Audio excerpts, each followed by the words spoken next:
we're going to see is that Paul knows his own story, he knows God's story, and he knows how to live in God's story.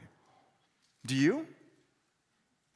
Yeah, I mean, a lot of people who don't know their story. A lot of people don't know how their past and the events of their past are shaping them who they are today.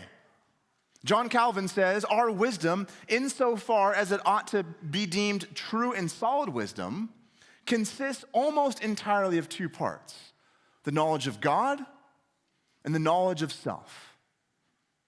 To be fully formed in the way of Jesus, we need both. Knowledge of self, our own story, and knowledge of God, his story. And this applies to each of us. So let me ask you again. Do you know how the formative moments in your life impact how you live today? For good or for ill? Because remember, the story you live in is the story you live out. So let's think about Paul's story for a moment. Take a look at what he says about himself in verse 8. To me, though I am the very least of all the saints. Paul says that he's the very least of the saints. Why would he say this?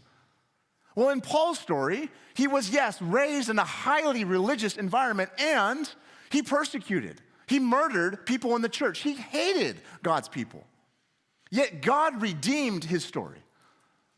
See, the redemption of Jesus is so good. Jesus describes it as being born again, like being a new creation, like having a whole new life burst into the middle of this current one.